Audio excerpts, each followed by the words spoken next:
Long, long ago, there lived a family of crows on a banyan tree. खूप खूप वर्षापूर्वी एका वडाच्या झाडावर कावळ्यांचे एक कुटुंब राहत होते. They had prepared a beautiful nest and made it their home. त्यांनी एक सुंदर घरटे तयार केले होते आणि तेच आपले घर बनवले होते. A wicked cobra lived in the hollow of that same tree. त्याच झाडाच्या ढोलीत एक दुष्ट कोब्रा राहत होता. One day the crows were very happy as the lady crow had laid eggs. एके दिवशी मादी कावळ्याने अंडी घातल्यामुळे कावळे खूप आनंदी होते. One evening they flew out together for food. एका संध्याकाळी ते सर्वजण अन्नासाठी एकत्र बाहेर उडून गेले. During that period, the cobra climbed up the tree and ate the little ones of the crows. त्या काळात कोब्रा झाडावर चढला आणि कावळ्यांची छोटी पिल्ले खाऊन टाकली. After a few months, the lady crow laid some eggs again. काही महिन्यानंतर मादी कावळ्याने पुन्हा काही अंडी घातली. This time they decided that they will stay at a short distance to watch their nest. यावेळी त्यांनी आपल्या घरट्यावर लक्ष ठेवण्यासाठी थोड्या अंतरावर राहण्याचे ठरवले.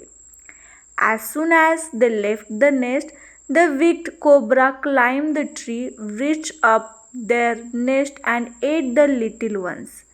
ते घरट्यापासून दूर गेले की लगेच दुष्ट कोब्रा झाडावर चढला, त्यांची घरट्यापर्यंत पोहोचला आणि पिल्लांना खाऊन टाकले.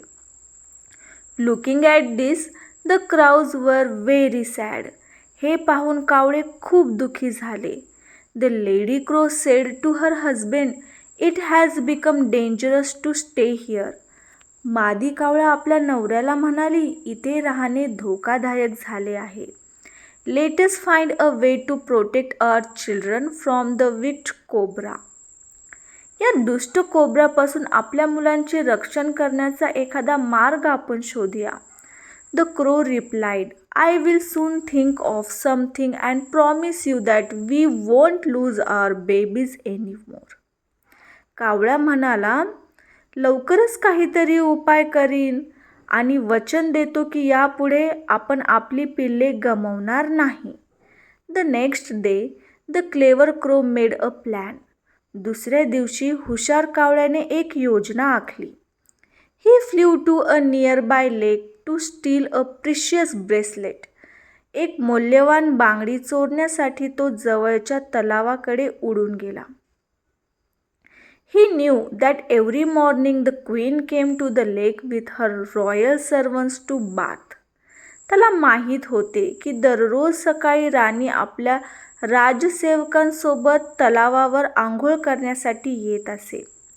When no one was watching, the crow plunged down, picked up the precious bracelet in his beak and started flying slowly. जेव्हा कोणीही पाहत नव्हते तेव्हा कावळ्याने खाली झेप घेतली, आपल्या चोचीत मौल्यवान बांगडी उचलली आणि हळूहळू उडू लागला. One of the servants noticed it and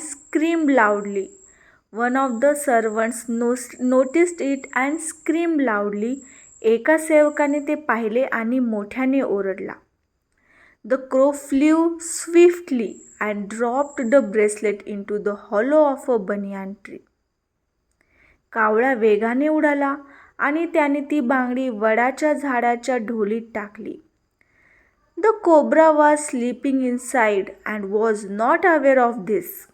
cobra आत झोपला होता आणि त्याला याची काहीही कल्पना नव्हती.